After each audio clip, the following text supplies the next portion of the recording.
Hey everyone, and welcome back to Country Music Made Me. Thank you so much for joining us once again. If you haven't already, please be sure to check out our website, countrymusicmademe.com.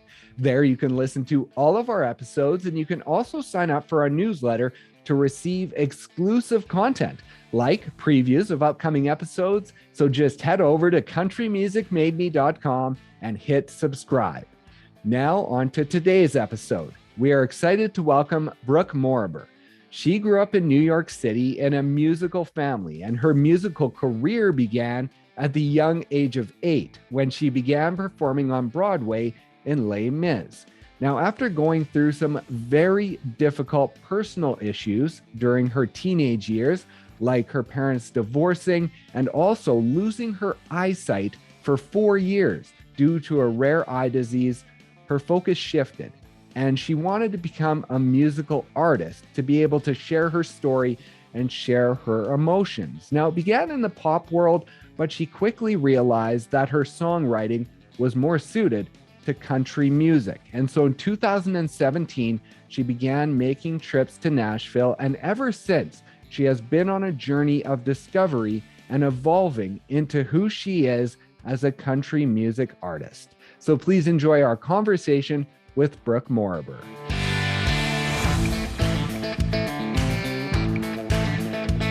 So do you split time between New York and Nashville, or how does that work with your schedule these days? Gosh, it's a lot of traveling. I basically spend probably 50% here, 50% there, and I've definitely considered moving to Nashville, but I am such a born and raised native New Yorker that it's hard to, I mean, if I was going to live anywhere else, it would be Nashville because I love it so much and it feels like it is my second home. But I'm having trouble actually like leaving my roots in New York City. Let's go back to the beginning and growing up in New York, because I like to follow the journey of an artist from when they first began to find out how music has kind of inspired this entire journey. And so growing up in New York, you were sort of right in the epicenter of the city. And so what was that like? I mean, I'm from a smaller city, so I don't really understand what it's like to grow up in the hustle and bustle of that craziness. So what was that like for you when you were younger? Well, it's interesting. I grew up in a part of the city called Greenwich Village, which is a very small, close-knit kind of community, artistic area in the city. And I grew up across the street from Washington Square Park, where you could hear all of the different, musical styles, and I could hear it from my window as a kid. So, I didn't actually grow up centrally in the middle of like Times Square area or anything like that. I don't think Right. I could ever live there. Although I did live on 38th between 8th and 9th for a while before I moved here, it was a little bit away from it, but it was kind of right in between Port Authority and Madison Square Garden, and Times Square was right there. And it was a little crazy. So I'm really glad I'm actually back in Greenwich Village now, which I personally think is like the coolest neighborhood in the world. And tell me about the first piano that you played on. I saw it on your social media. I think you're about 3 years old. Was that a piano that was in your home, or was that in a grandparent's home or another family member? That piano still exists. It's at my mom's, who also still lives in Greenwich Village. And it is right now, it doesn't have its phalanges. So you press it and it just echoes, echoes, echoes. We need to fix it. Oh, okay. But it was a beautiful sounding piano. It was my grandparents' piano. So I didn't really have lessons much. I basically self-taught, but I had done lessons for a little while, and then I was a very busy kid. I was doing singing and dancing and piano, and my parents were like, "We gotta, quiet it down a little bit." Which maybe piano or ballet. I was like, "I want my pointe shoes," so I chose ballet, which I kind of regret. But I almost feel like I'm a better writer because I'm not a brilliant pianist. I kind of just accompany myself singing and coming up with melodies, as opposed to being a great sight reader. I learn everything by ear, and I think that's actually helpful to me. I wish I could play better than I do, but I play well enough for a singer-songwriter. So Right. And so growing up, being surrounded by music, and you talk about being a busy kid and wanting to do everything. Now, was there a point in your childhood where music really took hold, or because it was just always around you, just was it just something that you had within you? well, I think I was singing before I even knew how to speak. I was a very, very loud child. God bless my parents. And my parents put together a Christmas party. Um, and they used to do one every year. And I just kind of, it's funny, I'm a very shy adult, but I don't think I was a shy kid. I just got up and started singing in front of everybody. And my mom's friend said, I have my cousin is a kids manager. Maybe you want to look into that. And my mom actually used to act and sing and dance and do film and TV and Broadway stuff a lot. And she was kind of like, oh, I don't know if I want my kid getting into this. I bet, And yeah. my dad also used to play the drums, so it's kind of a musical family. I think he played at Carnegie Hall once, which was pretty cool. But Oh, wow. they both gave up their musical dreams for just normal good life and family. And unfortunately, they got divorced, and that was a disaster. But that's another story. But the point is that one day my parents, one evening, they came home from seeing a Broadway musical called Les Miserables, and I heard the little girl on the record, and I must have been like 7 years old, and I was like, I want to do that. I can do that. Why can't I be the little girl on the record? I heard little Cosette sing Castle on a Cloud. And Right. at about 8 years old is when I sang over the phone for this manager. I sang Somewhere Out There from American Tail. And she got me an audition for Les Miserables. And my parents were like, you know, it's probably not going to happen. Just get ready for disappointment. And I booked my first audition, and it should always be that easy. But I was to have my first professional gig, just in the big Broadway theater, playing this amazing role was just probably the most thrilling way to get someone addicted to show business that you could possibly do. So I've been an addict ever since. And so were you 8 years old when for that audition? I was, So yes. when you're that young, when you're going through the audition process, did you understand what was going on? It was fun then. Well, I'll tell you this. I auditioned. I'm sure, I think I do remember getting a little nervous. I was like, oh, what's this feeling? Because I'd never felt that before. But I think it was also excitement. And I do remember that my first performance, I got on the stage, and I could hear the Castle and Cloud music start playing, and little Cosette starts sweeping, and you're on a turntable, and there's a scrim, and then when scrim comes up, you see the audience. I felt the scrim start going up, and the music start, and the butterflies in my stomach that I'd never felt before because I'd never experienced before, and almost ran off the stage. And the stage manager kind of like butted me out by my butt, just kind of pushed me. It was like, you gotta go on, you gotta go on. And I was like, I can't do it, I can't do it. And they pushed me on. And the minute I got on the stage and started singing, all the nerves were gone. It felt like home. And it still feels like that. I'm always very nervous before important performances. And then once I start singing or performing, I feel at home. So that never changed.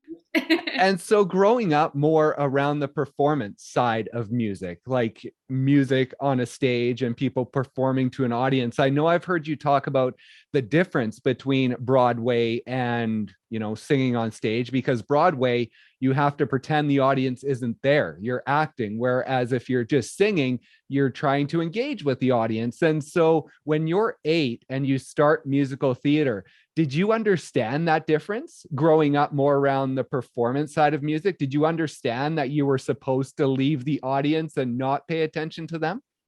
Yeah, I feel like the fear when you see all those people out there instinctually makes you kind of block it out.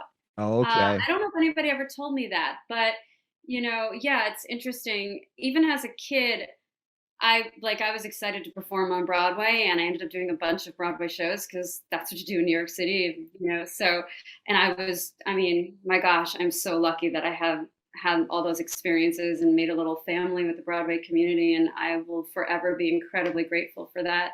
But I always, in the bottom of my heart, wanted to be a recording artist.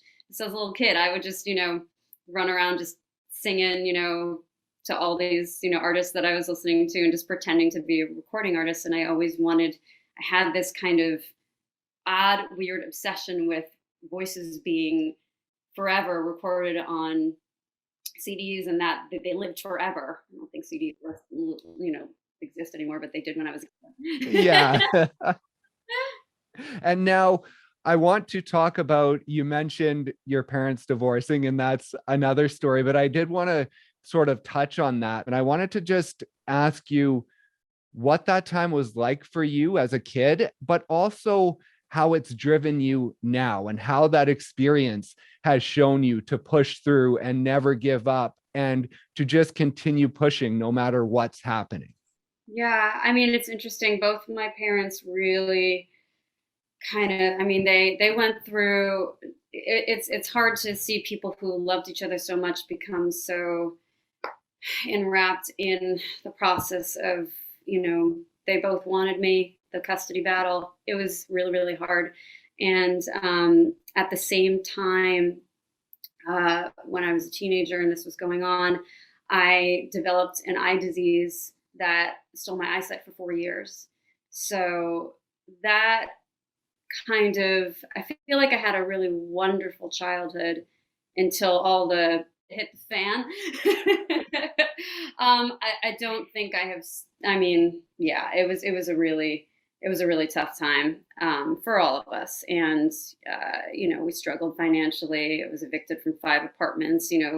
Carrying dollhouses down the street, running from the police that were like banging on the door. It was pretty traumatic, but I do feel strangely thankful for all of the trauma because, and I wouldn't wish it on my worst enemy. Losing your eyesight for 4 years is pretty awful and the scariest thing that's ever happened to me. But when I came out on the other side of it, I realized that I had become a songwriter because that's what had gotten me through the process. And I fell in love with songwriting because when you're a kid going through all of that, it's the most, I mean, I think if you're an adult too, it's such an isolating feeling. No one can help you. The doctors can't figure it out. They give you all this, I mean, I was on chemotherapeutic drugs for 4 years and losing my hair on top of not having my eyes and steroids and just horrible health side effects from the medications. And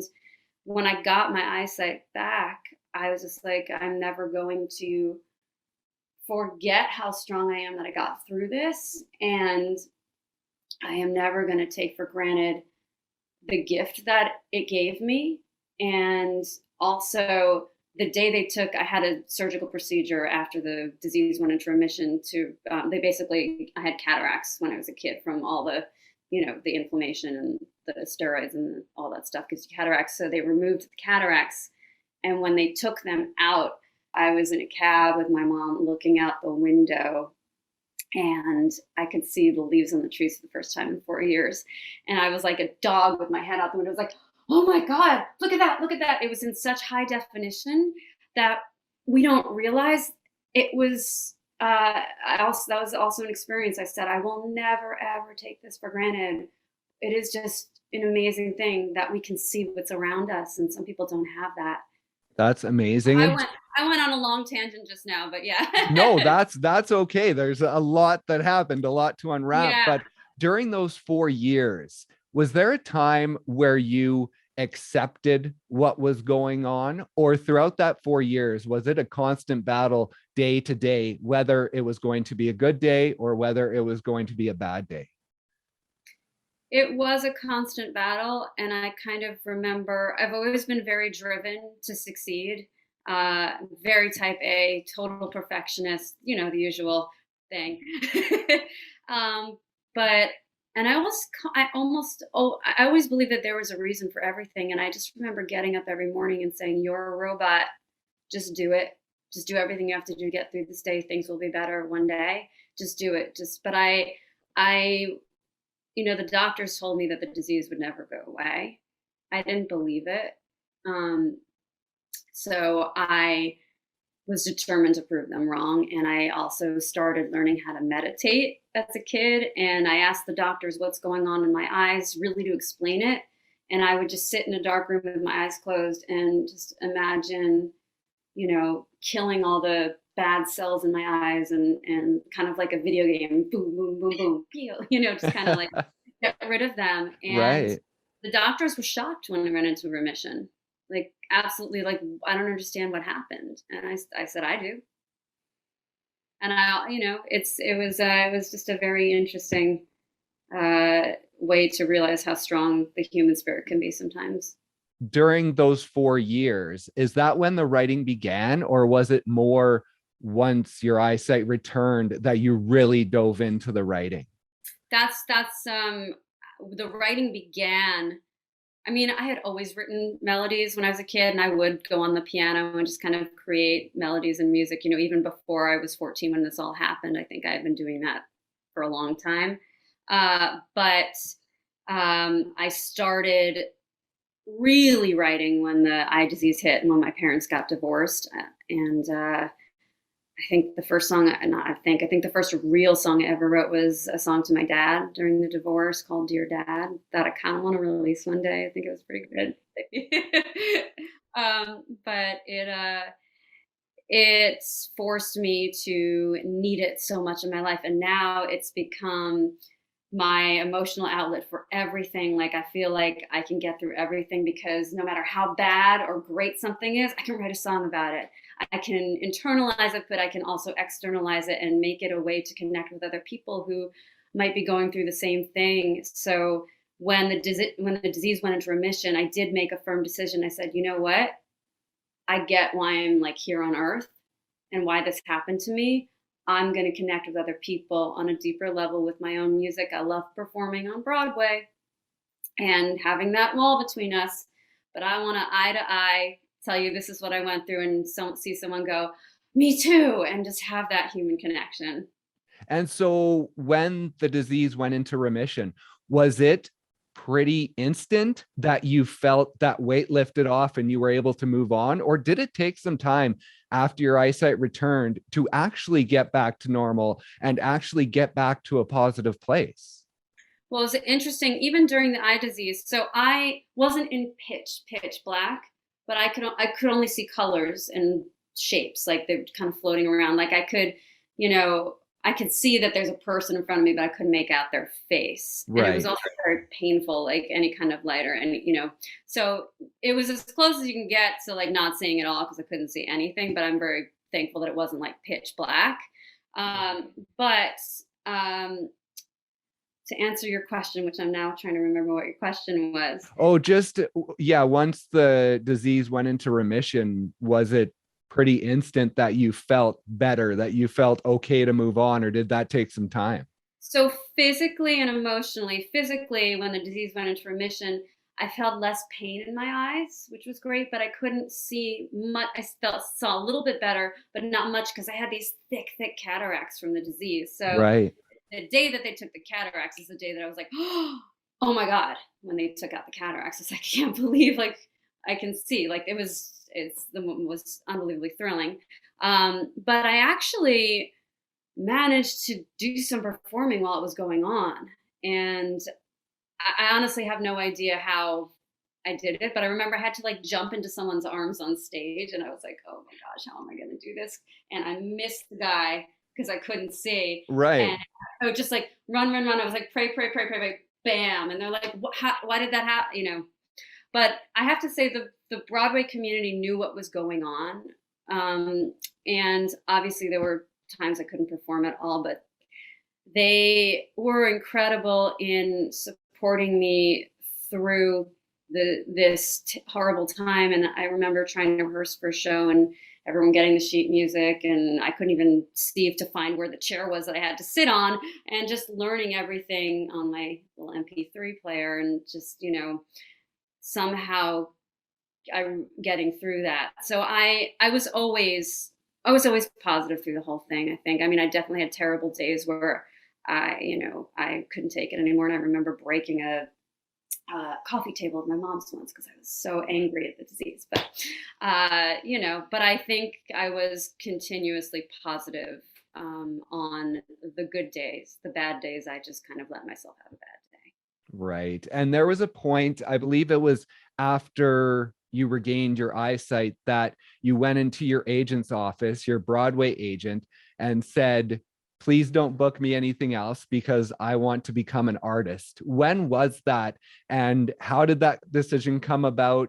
And what was it like emotionally when you finally came to that decision and made the realization, I want to be a performer?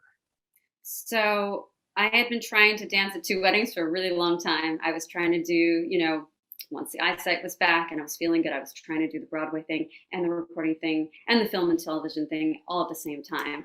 And that's impossible. And I first went to my agent's office and said, okay, stop sending me on Broadway shows. I can't do this anymore. That was the scariest thing I'd ever done because I thought, am I ruining my life? I have a real career doing this. I have, health care for the rest of my life because I could be on Cobra forever now. I've done so much work. That's like, who walks into their agent's office and says, I'm done? Like, Yeah. yeah. So I said, I need to stop. You can send me in film and TV stuff. If you want to drop me because I'm not making any money right now, understood. But right now I can't travel back and forth to Nashville and focus on my recording career and then rehearse from 10 to 6 every day for the next Broadway show while I'm performing at night in the Broadway show that I'm in. And then on my lunch hours going to auditions, and then on my between matinee and evening shows having physical therapy because we're all singing and dancing on a great stage and our joints hurt. Right. So there's no time for extra creativity when you're doing that. So my agent was very understanding and it was honest. And then I think it was a matter of a couple of weeks later. It was like, you know what? I'm done.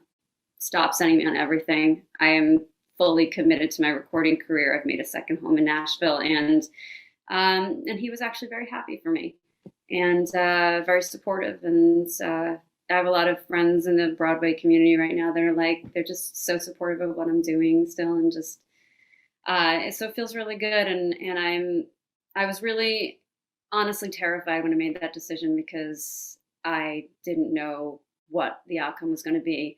Not Yeah. only that, like, here's a native New Yorker who's a country musician, breaking into the country scene. And, I was so pleasantly surprised. My first trip to Nashville Yeah. When was was that? maybe 6 years ago, maybe even 7 years ago. I think probably 6. And I walked into my first writing session and I was just like, okay, they're going to think it's this kid from New York who doesn't know what she's doing. It's country music. What are you doing? Right. And I grew up listening to that stuff. And, so that's just, it's in my blood. And I walked in and I just felt like they welcomed me with open arms. And the session was so invigorating. And it was the kind of writing that I love to do where you're just, I don't know, it felt like home. And I made, like, my best friend in Nashville was in that writing session. Now we became best friends. And, we're just, it's very, it's amazing how it was just so quick for me to say, okay, this is where I belong. This is it. This was the right decision. And how many years before that had you been going down more of the pop route? Because that's where you started, right? Sort of in the pop I world. started So, listening to pop. Yeah. so how many Uh, years before Nashville was that?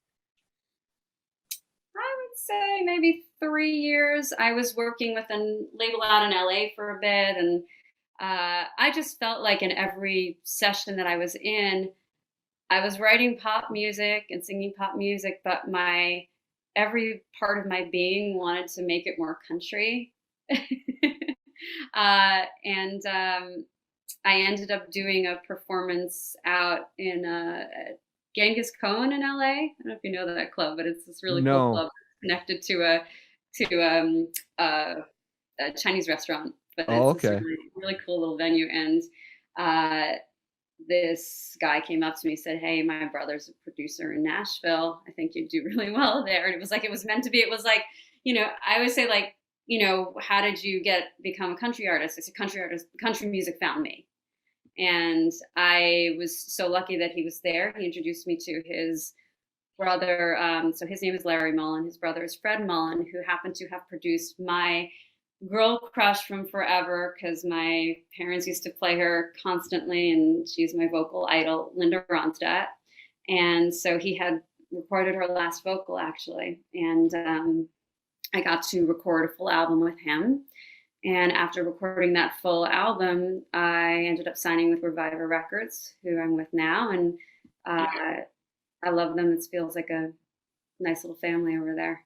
And so how important has Fred been to this journey in being there from the beginning in Nashville and helping sort of guide you and transition you to the country world? Oh my gosh. Not only that, he just, was one of those people that made me feel even more that Nashville was home. Even when we're not working together and I'm just traveling back and forth, he knows I'm there. He's like, "Have they fed you?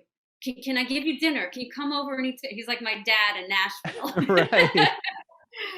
But he really helped me grow and find, just kind of discover the realness that I wanted to find in my music, if that makes any sense. And, Yeah. saying and writing the music that I'm not trying to be anything but me and my message. And I had kind of wavered for a while, kind of figuring out, what is my style? What do I write about? I knew right away what that was when my eyesight came back, but I kind of lost it along the way. And the past couple of years, it was like a light bulb, and I was just like, I know exactly what I'm supposed to write. Think back to when. Well, that's what I was going to ask you when you first arrived in Nashville, because I saw a post on your Instagram. I think it said like New York tough and Nashville strong. And so was there a transition there of learning how to open yourself up and how to be open to the other songwriters and not sort of close yourself up? Definitely. I think for me, more of that transition was the fact that I used to write all my music by myself. I wasn't used Right. to co-writing. And now I'm addicted to co-writing, because you think you have a great idea, but then someone else is like, "Well, what if we did this with this?" And I mean, having, not too many people, because then it's like too many cooks over the pot, but having, and finding and developing relationships with other people that, you become so close to them because you talk about such personal stuff when you're writing, that is that openness that Nashville has definitely made me feel more comfortable in my own skin. I actually never used to talk about my eye disease before, because I thought, like I was saying, some people on Grown Up when I was doing Broadway, they understood what I was going through, but that was a select group of people, like the director of the show I was doing right then and there, that I had to explain it to. But I tried to keep it quiet because I didn't want people to think, "Oh, she's not going to be able to perform," and I just pushed through it. But now it's kind of like, I feel like the more real I am, the better everything is. I don't have to hide anything. I can be exactly who I am. And that whole New York tough, Nashville strong thing, I will not correct you, but just let everybody know, New Yorkers, we're really, really tough, but we also have huge hearts. Like we're like, we have this tough shell just because, we Yeah. ride the subway and we're like, but I think we're pretty awesome people. But I find that they have this, Nashville and New York kind of has the same mentality of like, the strength and resilience. And I kind of was doing, I was doing posts like that on social media for my first single that I just released with Reviver, which is This Town Made Us, Yeah. which is a song that I wrote for the two places I consider home, which is Nashville and New York. And, it is a song about hometown pride and just, not letting anything tear you down. And I wrote it in 2020 when first the tornado had ripped through Nashville. And I had just landed back in New York City a day before that happened. And then Okay. a week later, the pandemic was ripping through the hospitals in New York City. So I felt like both of my homes were just being torn apart. And it was really heartbreaking, but at the same time, very inspiring and reminded me of what I like to write about and why I write about it. It's all about overcoming and strength and resilience. And um, so I wanted to write a song that kind of embodied that feeling of that New York tough, Nashville strong thing. So that's how This Town Made Us was born. I actually did it over Zoom with my friends, Bill DeLuigi and Cassandra Kabinski. And we wrote it pretty quickly. And when we were done, the day that we wrote it, I had read an article on the New York Post that pissed me off so much, saying New York City is dead. And New York doesn't die. We're like, you'll tear us down. We'll build it back up bigger and better and stronger. That's just how it goes. So because I'm so proud of my roots, I feel like the native New Yorker in me is just, I get very defensive. So I was really upset when I got on the Zoom, and I was almost in tears because I was so upset that somebody could say this about my hometown. And Bill and Cass were like, let's write a song about that. I was like, yeah, let's write a letter to this guy. But it became a song not about the idiot at the Post, but a song about these two places that I love so much, and the people that lived there, and the people that stayed, and and their strength and resilience. And so it's basically a song for anyone from anywhere who takes pride in where they come from. And I'm super proud of the song. Right. And this song, now going back to about 2017 is when you started recording in Nashville. And it feels like that music at that time, you were still transitioning from the pop world, and it had a more poppy feel to it. Now, moving forward to this new single, do you think you're moving more towards who you are as a country singer? Definitely. And I do think that my country sound is kind of country pop, so it's, it's like what a lot of I'm very inspired by like Carly Pearce and Ingrid Andress and Maren Morris, that kind of, it's country music, but we're combining some other elements as well. And because I grew up in New York City and I was surrounded by so many different types of music, I think it sneaks in there a little bit and always will. And that's part of my identity. And the songs that I have been recording this year and writing this year, they all feel like light bulb moments to me. I'm just like, this is it. That's the sound, that's the message. And I'm so excited about all of it. I just can't wait to keep releasing the songs. We've got a bunch we've recorded that I'm like, oh, I want to release it already, but we're just, letting it do its thing. And, yeah. And now, with the way recording has been going over the past couple of years, I saw that you did some work in a home studio, and you've been sort of setting up a little space for yourself. There you go. So on the production side of things, is that something you've sort of been learning more about over the last couple of years, or have you always had an interest in that side? I have, I always was a little bit like, oh, GarageBand is cool. Let me play around with this. But 2020, I think, forced a lot of us to get our home studio stuff together, because we couldn't go into studios. So we had to learn to record ourselves and to do it not just like a crappy little work tape demo. So I've definitely, since 2020, honed my skills a lot better. I don't ever want to be the producer. I will never be that good at it. But I, have gotten to a point where, I can plug in the guitar and the piano and my voice and put down some demos and give the producer an idea of what I want the song to sound like. So it's a really good tool, and I'm not thankful for COVID, but I'm thankful to 2020 for forcing me to get better at that. And you mentioned the guitar. Now, the piano started when you were young. When did you pick up the guitar? I have only been playing the guitar for about 2.5, maybe 3 years. Oh, wow. But I am addicted to it. And I think at this point, I mean, it's crazy. I don't touch the piano as much as I should now because I'm so addicted to the guitar. But it's interesting. It came to me very, very quickly. And I thought it was going to be really, really hard. And it came to me faster than piano ever did. So I feel like I Okay. was meant to be a guitar player. But I don't want to, I'm not going to, offend my little keyboard over here. Keyboard's like, don't, Mama, what are you saying?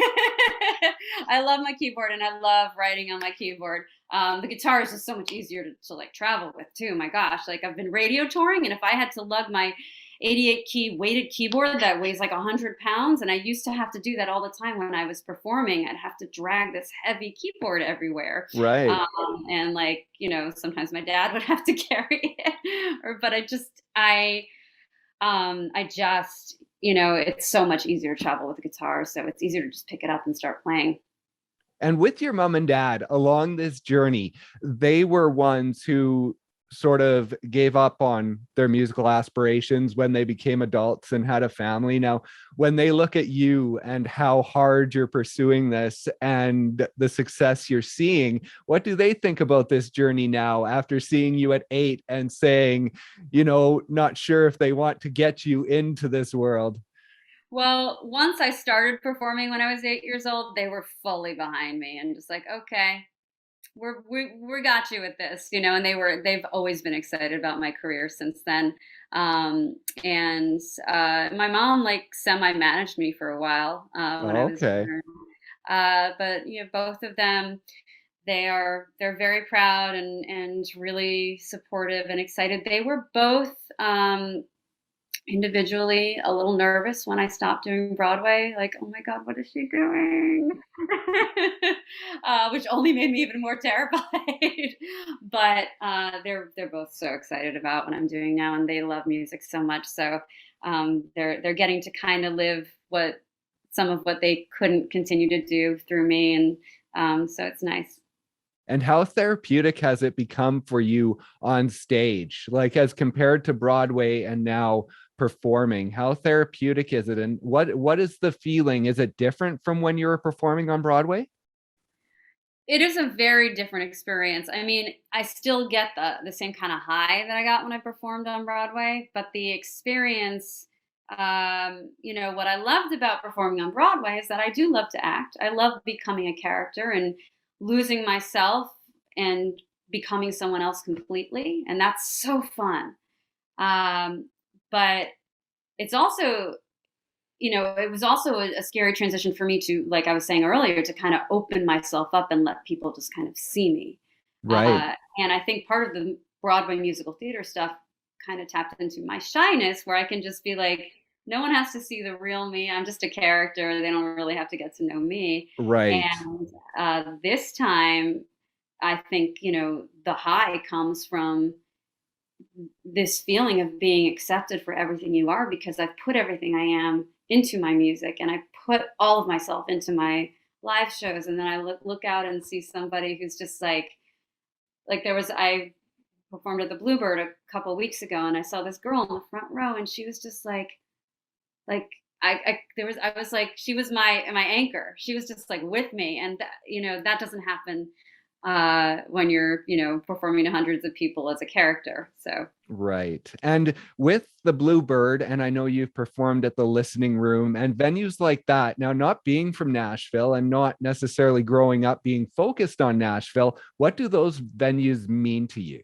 they mean so much to me for so many for so many reasons. Just kind of every time I step into them and perform in them, I'm just like, wow, I've been just welcomed in this community so beautifully, and I belong here. Like, I didn't think I was going to feel like that. My concern was that I wouldn't fit in. And there's also this casual aspect to all of these performances in Nashville when you're in those like, they're like iconic venues, but it's like, oh, we're gonna try a new song out here, see how this goes. And I didn't come from that world. Everything had to be perfect, perfect, perfect. Right. Step right here. If you're a second away from your light, you're screwed. But I love that feeling of realness. That's what Nashville has brought to me. Just this openness and letting everything in, and letting people in and letting everything out. So, yeah, that's what it means. And so what is the next year looking like for you? You talk about you already have music ready to go. So what can fans expect of this music that will be coming out?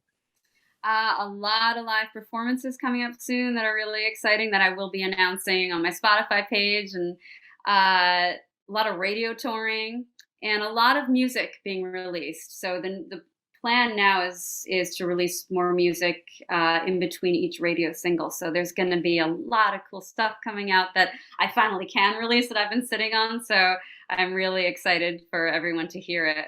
And how confident are you with the musician that you are becoming? And like you say, sort of being welcomed into the country music community and finding who you are and really getting your steps within the genre and finding a place for yourself within it. Oh gosh, confidence is a complicated word. I mean, I think I speak for every artist. We all have such insecurities about ourselves. But the fact that I am confident that I am where I'm supposed to be, and I'm confident that even though I feel like all the music I'm making now, I'm so proud of it. I know I'm going to keep growing. And every single time I write a song, I'm like, oh my God, we're never gonna have a song as good as this one. I'm just, not gonna be able to. But I mean, there's so much growth constantly. It never stops. And just, I'm so excited about the feeling of discovering myself through the music. It's been so invigorating. So, yeah. And my confidence about, stopping the career that I had before and choosing this one, 100%. Do you ever see a time of going back? Do you ever see a time of jumping onto a Broadway show if you're able to? I would love to do a Sarah Bareilles, Jennifer Nettles thing one day, like they did with Waitress. Like write a musical and star in it. That'd be awesome. But I want to fully don't even think about that. Like, I don't know, 10, 20 years from now, maybe something like that. But I'm so enjoying what I'm doing right now. So, yeah. And is there anything in New York that you do, like any regular stuff living there? Oh, yeah. I mean, Rockwood Music Hall is usually my go-to. I do a lot of shows there. Oh, okay. And I think I don't know if you know the whole kind of Lower East Side neighborhood, but there's all these little clubs that, New York is still a real hub for music. So, just because I'm making a lot of music in Nashville, I also still make a lot of music in New York. I have my producer that I work with, Matt Anthony, shout out. And I also want to give it just a quick shout out to my producer, Dave Pittenger and Craig Alvin. They're producing a lot of the music that I'm releasing from Nashville right now, as well as Fred, who I've worked with in the past and I'm going to do some stuff in the future with him as well. So I am just so lucky to be surrounded by these amazing creative geniuses on both in New York, the New York Spectrum, and Nashville. So that's awesome. And I think Dave was someone who you started working with during the pandemic, and you didn't actually meet him in person until after you had created a few songs. It was crazy. We actually recorded everything, every vocal in New York City. So I did the demos in my home studio, and he would put together, the kind of a demo instrumentation just to make sure we had the right key, the right tempo.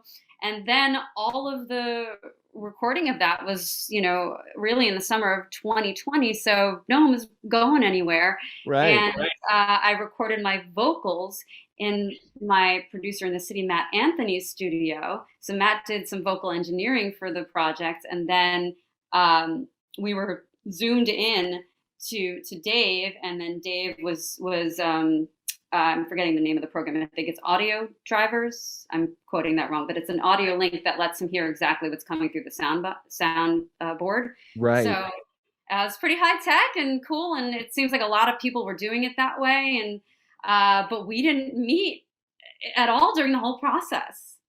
So, but there was a cute TikTok video of the two of us meeting for the first time.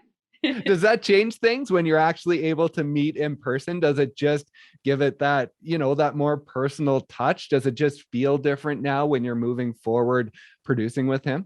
It's so funny. We actually became such good friends during the whole process that meeting him in person, it was great. But we don't feel any less or more close from it. I just, it felt like we had already met in person, even though we hadn't. It was just such a surreal world that we live in these days. I feel like I've worked with so many people on Zoom that I feel like I've actually met, but I actually haven't.